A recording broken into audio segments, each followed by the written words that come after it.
Welcome to Aurora IAS academy Hyderabad.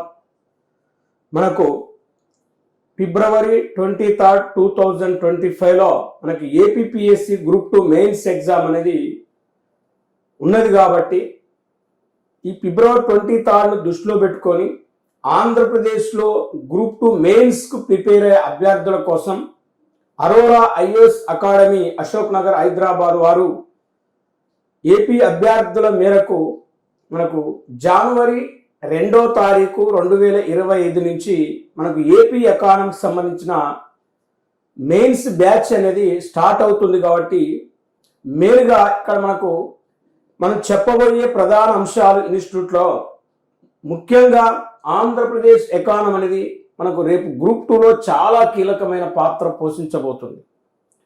మనకు 300 మార్కుల్లో మనకు second paper economy science and technology 150 marks అయినప్పటికీ Indian economy AP economy 75 మార్కులు ఉన్నప్పటికీ కూడా మనకు రీజనల్ ఎకానమీనే ఎక్కువ మార్కులు రావడానికి అవకాశం ఎక్కువగా ఉంది. కాబట్టి మరి గ్రూప్ 2 మెయిన్స్ ప్రిపేర్ అయ్యే యాస్పిరెంట్స్ అందరూ కూడా ఈ ఏపీ ఎకానమీ మీద ఎక్కువ స్కోర్ చేయటానికి ఈ కంటెంట్ క్లాసులు అనేది ఒక వారం పాటు నిర్వహించడం జరుగుతుంది. కాబట్టి ఈ అవకాశాన్ని గ్రూప్ 2 ప్రిపేర్ అయ్యే యాస్పిరెంట్స్ అంతా కూడా సద్వినియోగం చేసుకోగలని నా యొక్క మనవి.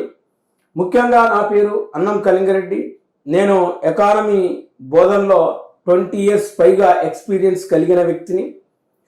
దాదాపు కొన్ని వందలాది స్టూడెంట్స్కి దాదాపు ఎకానమీ బోధించి అనేక మంది గ్రూప్ 2 మరి ఆఫీసర్గా తీర్చిదిద్దడం జరిగింది. కాబట్టి మరి గ్రూప్ 2 యాస్పిరెంట్స్ కోరిక మేరకు ఒక వారం రోజుల పాటు ఏపీ ఎకానమీకి సంబంధించిన అంశాలను బోధించడం జరుగుతుంది. మీరు ఓన్గా చదివేదానికంటే ఒక్కసారి క్లాస్ వినటం వల్ల మీరు 10 సార్లు చదివింది ఒక ఎత్తు, ఒక్కసారి క్లాస్ విన్నది ఒక ఎత్తు. కాబట్టి మీకు క్లాస్ వినటం వల్ల ఎక్కడి నుంచి ఏ ఏరియా నుంచి ఏ విధంగా గతంలో 2008 కానీ 2011 కానీ 2012, 17, 19 గ్రూప్ 2లో ఎలాంటి క్వశ్చన్స్ మనకు రావటం జరిగింది. మరి రాబోయే మన గ్రూప్ 2లో మొత్తం కూడా ప్యాటర్న్ మారింది. కాబట్టి గత గ్రూప్ 2 కంటే ఇప్పుడు చాలా వరకు మనకు స్టేట్మెంట్ ప్రశ్నలు అనేవి రావటం జరుగుతుంది. కాబట్టి ఇక్కడ మెయిన్గా మనం సబ్జెక్ట్ మీద అనేది ఫోకస్ చేయాలి. కాబట్టి మరి ఇప్పుడు మన సబ్జెక్టు నేర్చుకుంటే ఏ విధంగానైనా మనం ఆన్సర్ చేయడానికి అవకాశం ఉంటుంది. కాబట్టి మెయిన్గా మనకు ఆంధ్రప్రదేశ్ ఎకానమీ మీద ప్రత్యేకంగా ఏ కంటెంట్ మీద మనం ఫోకస్ చేయటం జరుగుతుంది, మనం చెప్పబోయే ప్రధాన అంశాలు అనేది ప్రస్తావించినట్లయితే ముఖ్యంగా మనకు 2023 అంటే 23-24 సోషో ఎకనామిక్ సర్వే ఆంధ్రప్రదేశ్ మీద ఎక్కువగా ఫోకస్ చేసి క్లాస్ చెప్పడం జరుగుతుంది.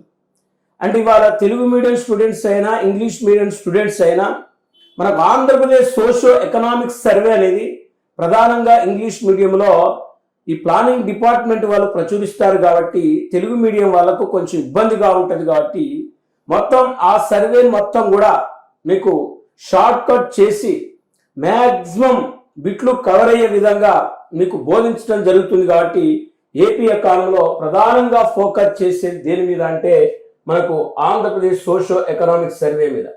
మరి ఆంధ్రప్రదేశ్ సోషో ఎకనామిక్ సర్వే మీద ప్రధానంగా ఫోకస్ చేయడం జరుగుతుంది. కాబట్టి మనకు మేజర్గా మనం ఒకసారి తీసుకుంటే ఇక్కడ మనం బోధించే అంశాలు Andhra Pradesh socio economic survey. Andhra Pradesh socio economic survey మరి ఆంధ్రప్రదేశ్ సోషో ఎకనామిక్ సర్వే మనం ప్రధానంగా మనం ప్రస్తావించబోయేది 2023-24 Andhra Pradesh socio economic survey. Andhra Pradesh socio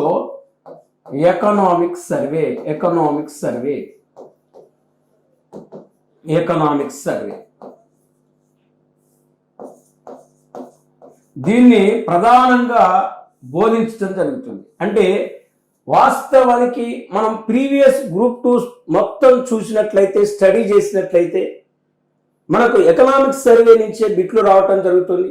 APPSC కూడా కరెంట్ డేటాకు ఎకనామిక్స్ సర్వేని ప్రామాణికంగా తీసుకుంటుంది. కాబట్టి సర్వేని మాత్రమే ఫాలో కావాలి. మ్యాగజైన్స్ కానీ న్యూస్ పేపర్స్ కానీ అది కరెక్ట్ సమాచారం కాదు. కాబట్టి ఇది ప్రామాణికమైంది కాబట్టి దీన్ని నుంచే మనకు ప్రశ్నలు వస్తుంటాయి. కాబట్టి మనకు ఈ ఏపీ ఎకనామిక్ సర్వేస్ సంబంధించి ఆంధ్రప్రదేశ్ రాష్ట్రానికి సంబంధించిన అప్పుల విషయాలు కావచ్చు, మరి ఆంధ్రప్రదేశ్ రాష్ట్రానికి సంబంధించిన బడ్జెట్ విషయాలు కావచ్చు, మరి ఆంధ్రప్రదేశ్ సంబంధించిన 2014 ఆంధ్రప్రదేశ్ పునర్వ్యవస్థీకరణ చట్టం సంబంధించిన అంశాలు కావచ్చు, మరి ఆంధ్రప్రదేశ్ సెన్సెస్ సంబంధించిన సమాచారం కావచ్చు. ఇంకా మనం అధ్యయనం చేసినట్లయితే ఈ సోషియో ఎకనామిక్ సర్వేలో ప్రధానంగా పొందుపరచబడేది ఏంటంటే వ్యవసాయ కమత ల్యాండ్ హోల్డింగ్ అంటే 2021 2022 మనకు వ్యవసాయ కమతాల సమాచారం అనేది కొత్తగా రావటం జరిగింది. కాబట్టి దాని మీద మనం ఎక్కువగా ఫోకస్ చేయవలసి ఉంటుంది. తర్వాత వ్యవసాయ అనుబంధ వృత్తులు, తర్వాత సాగు నేలలకు సంబంధించిన సమాచారం, దానికి సంబంధించిన హార్టికల్చర్ సంబంధించిన సమాచారం, తర్వాత మనం అడవులకు ఫారెస్ట్ నివేదికకు సంబంధించిన సమాచారం, వన్యప్రాణి సంరక్షణ కేంద్రాలకు సంబంధించిన సమాచారం, వ్యవసాయ అనుబంధ వృత్తులకు సంబంధించిన సమాచారం మనకు ఈ సోషియో ఎకనామిక్ సర్వేలో కంటెంట్ సంబంధించి కరెంట్ ఎకానమీ అనేది మనం ప్రధానంగా ఫోకస్ చేయవలసి ఉంటుంది. ఇక ఇండస్ట్రియల్ సెక్టార్ మనం తీసుకుంటే మనకు ఇండస్ట్రియల్ ఐఐపి సూచికి సంబంధించిన ఇన్ఫర్మేషన్ కానీ, ఇండస్ట్రియల్ ఎస్టేట్లకు సంబంధించిన సమాచారం కానీ, ఇండస్ట్రియల్ కారిడార్లకు సంబంధించిన సమాచారం కానీ, ఇండస్ట్రియల్ క్లస్టర్లకు సంబంధించిన సమాచారం కానీ, తర్వాత ఈ రాష్ట్ర ప్రభుత్వం అంటే మనకు నూతన రాష్ట్ర ప్రభుత్వం తెలుగుదేశం ప్రభుత్వం అధికారంలోకి వచ్చిన తర్వాత నారా చంద్రబాబు నాయుడు తీసుకొచ్చిన 2024-2029 న్యూ ఇండస్ట్రియల్ పాలసీ సంబంధించిన సమాచారం కానీ, ఇండస్ట్రియల్ పాలసీలు ఎక్కువగా మనకు సోషియో ఎకనామిక్ సర్వే మీద ప్రధానంగా చదవలసి ఉంటుంది. ఇంకా ఇండస్ట్రియల్ సంబంధించి సోషియో ఎకనామిక్ సర్వే మీద ప్రధానంగా ప్రస్తావించవలసింది ఏంటంటే మెయిన్గా ఇక్కడ ఆంధ్రప్రదేశ్ రాష్ట్రం నుండి అత్యధికంగా ఎగుమతి అయ్యే వస్తువులు ఏంటి, మరి ఏ జిల్లాలు ఆంధ్రప్రదేశ్ నుంచి ఏ వస్తువులను అత్యధికంగా ఎక్స్పోర్ట్ చేస్తున్నాయి, తర్వాత మరి ఆంధ్రప్రదేశ్ రాష్ట్రానికి మినరల్ ద్వారా ఎన్ని కోట్ల ఆదాయం వస్తుంది, మరి ఏ జిల్లాల ద్వారా మినరల్ ద్వారా ఎక్కువ ఆదాయం వస్తుందనే అంశాలు మనం ఇండస్ట్రియల్ సెక్టార్లో ప్రధానంగా ప్రస్తావించవలసి ఉంటుంది సోషియో ఎకనామిక్ సర్వే మీద. తర్వాత మనం సర్వీస్ సెక్టార్ని మనం తీసుకున్నట్లయితే ఆంధ్రప్రదేశ్లో సేవా రంగానికి సంబంధించిన సమాచారాన్ని తీసుకున్నట్లయితే సోషియో ఎకనామిక్ సర్వే మీద మెయిన్గా రవాణా రంగం అంటే రోడ్డు మార్గాలు కానీ, జల మార్గాలు కానీ, వైమానిక మార్గాలు కానీ, రైలు మార్గాలు కానీ, దీనికి సంబంధించి కరెంట్ ఎకానమీని మనం ఎక్కువగా చదవాలి. అంటే ఎగ్జాంపుల్ మనకు రవాణా వ్యవస్థను ప్రధానంగా పరిగణలోకి తీసుకుంటే ఆంధ్రప్రదేశ్ నుండి ఎన్ని జాతీయ రహదారులు వెళ్తున్నాయి, మరి ఆంధ్రప్రదేశ్లో జాతీయ రహదారుల నిడివెంత, మరి రాష్ట్ర రహదారుల నిడివెంత, జిల్లా రహదారుల నిడివెంత, మరి పంచాయతీ రహదారుల నిడివెంత, మొత్తం రహదారులు ఎన్ని కిలోమీటర్లు ఆంధ్రప్రదేశ్లో ఉన్నాయి, మరి మొత్తం రహదారుల్లో అత్యధికంగా ఏ రహదారులు ఉన్నాయి, మరి పంచాయతీ రహదారులు ఉంటే ఆ పంచాయతీ రహదారులలో మరి ఏ రహదారులు సీసీ రోడ్లు ఎక్కున్నాయా, తార్ రోడ్లు ఎక్కున్నాయా, డబ్ల్యూపీఎం రోడ్లు ఎక్కున్నాయా, కంకర్ రోడ్లు ఎక్కున్నాయా, మట్టి రోడ్లు ఎక్కున్నాయా అనేది ప్రధానంగా ప్రస్తావించవలసి ఉంటుంది. తర్వాత మనకు ఓడరేవులకు సంబంధించిన డేటా, తర్వాత వైమానిక మార్గాలకు సంబంధించిన డేటా, రైలు మార్గాలకు సంబంధించిన డేటా మనకు సోషియో ఎకనామిక్ సర్వేలో కరెంట్ డేటా ఉంటుంది.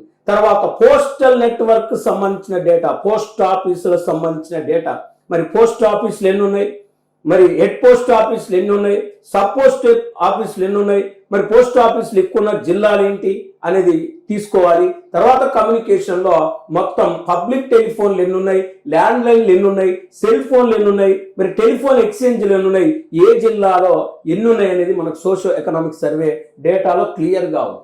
తర్వాత పర్యాటక రంగము, తర్వాత ఐటీసీ రంగము, ఇలా మనకు సోషియో ఎకనామిక్ సర్వేకి సంబంధించి దీంతో పాటు మనకి ఈ సోషియో ఎకనామిక్ సర్వేలో ఆంధ్రప్రదేశ్ ప్రభుత్వం అమలు చేస్తున్న సంక్షేమ పథకాలు, దానికి సంబంధించిన వివరాలు అనేది మొత్తం కూడా సోషియో ఎకనామిక్ సర్వేలో క్లియర్గా ఉంది. కాబట్టి మనం మొత్తం కూడా మనం చెప్పబోయే క్లాస్ ఏంటంటే 2023-24 సోషియో ఎకనామిక్ సర్వే పూర్తి సమాచారం మీకు షార్ట్ కట్ లో మ్యాక్సిమం మార్కులు వచ్చే విధంగా కవర్ చేయటం జరుగుతుంది. దీంతో పాటు ఇటీవల ఆంధ్రప్రదేశ్ ప్రభుత్వం 2024-25 బడ్జెట్ను మరి 2024 నవంబర్ 11వ తారీఖు నాడు ఆంధ్రప్రదేశ్ ప్రభుత్వం ప్రవేశపెట్టడం జరిగింది. కాబట్టి మరి ఈ బడ్జెట్లో రెవెన్యూ ఆదాయం ఎంత, మూలధన ఆదాయం ఎంత, మొత్తం ఆదాయం ఎంత, రెవెన్యూ వ్యయం ఎంత, మూలధన వ్యయం ఎంత, రుణ చెల్లింపులు ఎంత, రుణాలు అడ్వాన్సులు ఎంత, మొత్తం ఆదాయం ఎంత, మొత్తం వ్యయం ఎంత, మరి ఈ బడ్జెట్లో ప్రధానంగా ఏ ట్యాక్స్ ద్వారా ఎక్కువ ఆదాయం వస్తుంది, మరి ప్రభుత్వం రెవెన్యూ వ్యయం మీద ఎక్కువ చేస్తుందా, మూలధన వ్యయం ఎక్కువ చేస్తుందా, ఈ బడ్జెట్ లో రెవెన్యూ లోటు ఎంత, ఈ బడ్జెట్ లో ద్రవ్య లోటు ఎంత, మన రెవెన్యూ లోటు జిఎస్డిపిలో ఎంత ఉంది, మరి కోశ లోటు జిఎస్డిపిలో ఎంత ఉంది, ప్రాథమిక లోటు ఎంత ఉంది, మరి ఈ బడ్జెట్ లో ముఖ్యమైన హైలైట్స్ ఏంటి, మరి ఇటీవల ప్రవేశపెట్టిన బడ్జెట్ ఆంధ్రప్రదేశ్ బడ్జెట్ ఎన్నో బడ్జెట్, ఇది నవ్యాంధ్రప్రదేశ్ రాష్ట్రానికి ఎన్నో బడ్జెట్ అనేది మనకి ఎక్కువగా మనం చెప్పబోయేది బడ్జెట్ మీద స్పెషల్ ఫోకస్ అనేది క్లాస్ ఉంటుంది. మరి బడ్జెట్ మీద స్పెషల్ ఫోకస్ అనేది క్లాస్ ఉంటుంది కాబట్టి మరి బడ్జెట్ కూడా మెయిన్ అంశాలు ప్రధానంగా మనకు ఎగ్జామ్ పాయింట్ ఆఫ్ దృష్టిలో పెట్టుకొని చెప్పడం జరుగుతుంది. కాబట్టి మరి ఇది బడ్జెట్ మీద ఎక్కువ ఫోకస్ ఉంటుంది. రెండో అంశం. మూడో అంశాన్ని మనం ప్రధానంగా తీసుకుంటే మనం ఎక్కువ ఫోకస్ అనేది చేయవలసింది దేని మీద అంటే 2047 స్వర్ణాంధ్రప్రదేశ్ అంటే 2047 సంవత్సరాన్ని దృష్టిలో పెట్టుకొని భారత ప్రభుత్వం వికసిత్ భారత్ అని ఒక లక్ష్యాన్ని పెట్టుకుంది. అంటే 2047 నాటికి వికసిత్ భారత్ లక్ష్యం ఎందుకు పెట్టుకుందంటే 2047 నాటికి భారతదేశానికి స్వాతంత్రం వచ్చి కరెక్ట్గా 100 సంవత్సరాలు అవుతున్న సందర్భంగా భారతదేశాన్ని అన్ని రంగాల్లో అభివృద్ధి చేసే ఉద్దేశంతో వికసిత్ భారత్ అని మన సెంట్రల్ గవర్నమెంట్ ఒక మరి లక్ష్యంతో పోతుంది. కాబట్టి ఆ వికసిత్ భారత్ను దృష్టిలో పెట్టుకొని మరి నారా చంద్రబాబు నాయుడు ఇటీవల 2047 స్వర్ణాంధ్రప్రదేశ్ అనే ఒక లక్ష్యాన్ని ఎంచుకోవటం జరిగింది. మరి ఈ స్వర్ణాంధ్రప్రదేశ్ యొక్క ఆశయం ఏంటి, మరి స్వర్ణాంధ్రప్రదేశ్లో చేపట్టబోయే కార్యక్రమాలు ఏంటి, ఏ రంగాల మీద ఎక్కువ ఫోకస్ చేస్తున్నారు స్వర్ణాంధ్రప్రదేశ్ రాష్ట్రంలో అనేది మనం ఆ అంశాలను ప్రధానంగా ప్రస్తావించాలి. స్వర్ణాంధ్రప్రదేశ్ 2047కి సంబంధించిన మొత్తం డ్రాఫ్ట్ అనేది పూర్తిగా మీకు డీటెయిల్స్తో అందించడం జరుగుతుంది. ఇంకా తెలుగుదేశం ప్రభుత్వం అధికారంలోకి వచ్చిన తర్వాత గత ప్రభుత్వంలో జరిగిన అన్యాయాలు అక్రమాల మీద మరి ఈ 5 ఏళ్లలో ఈ టీడీపీ ప్రభుత్వం శ్వేతపత్రాలు విడుదల చేసింది. వైట్ పేపర్స్ అంటాం, వైట్ పేపర్ శ్వేతపత్రాలు. మరి ఈ శ్వేతపత్రాలు అనేది ప్రధానంగా రిలీజ్ చేయడం జరిగింది. కాబట్టి ఈ శ్వేతపత్రాలు కూడా మనకి ఎక్కువగా అడగటానికి అవకాశం ఉంటుంది కాబట్టి మరి ఈ శ్వేతపత్రాలు మనం 7 శ్వేతపత్రాలకు సంబంధించిన ప్రధాన సమాచారం అనేది మీకు షార్ట్ కట్ లో ఎగ్జామ్ పాయింట్ ఆఫ్ వ్యూలో కంటెంట్ మెథడ్ లో మరి బోధించడం జరుగుతుంది. కాబట్టి ఎక్కువ ఈ వైట్ పేపర్స్ లో అమరావతి మీద రిలీజ్ చేసిన శ్వేతపత్రం కావచ్చు, పోలవరం మీద రిలీజ్ చేసిన శ్వేతపత్రం కావచ్చు, ఈ శ్వేతపత్రాల మీద ఎక్కువగా మనం కాన్సన్ట్రేషన్ చేయాలి. మీకు అర్థమయ్యే రీతిలో మీకు ఈ శ్వేతపత్రాల మీద బోధించడం జరుగుతుంది. ఇక తర్వాత తెలుగుదేశం ప్రభుత్వం అధికారంలోకి రావటానికి ముందు మేము అధికారంలోకి వస్తే సూపర్ 6 పథకాలను అమలు చేస్తామని ప్రకటించడం జరిగింది. ఆ సూపర్ 6 పథకాలకు సంబంధించిన మొత్తం ఇన్ఫర్మేషన్ తో పాటు ఎన్టీఆర్ భరోసా అనే కార్యక్రమం, దానికి ఎంతమంది పెన్షన్ తీసుకుంటారు, మరి ఎవరు ఎక్కువ పెన్షన్ తీసుకుంటారు, మరి ఎన్టీఆర్ భరోసాకి అయ్యే నెల ఖర్చు ఎంత, మరి సంవత్సరానికి ఎన్టీఆర్ భరోసా మీద చేస్తున్న ఖర్చు ఎంత, మరి మనం చూస్తే ఇది ఎన్టీఆర్ భరోసా పెన్షన్ల పథకం, ఎన్టీఆర్ వైద్య సేవ పథకం, ఎన్టీఆర్ అన్నా క్యాంటీన్ల పథకం, ఇలాంటి కొన్ని ముఖ్యమైన పథకాలు ఇప్పుడు మనకు అమలవుతున్నాయి. ఆ అమలవుతున్న పథకాలు భవిష్యత్తులో సూపర్ 6 యొక్క ప్రాధాన్యత ఏంటిది, మరి దానికి ఎలిజిబిలిటీ ఏంటిది అనేది మొత్తం ఇన్ఫర్మేషన్ అనేది మీకు షార్ట్ కట్ లో అందించడం జరుగుతుంది. కాబట్టి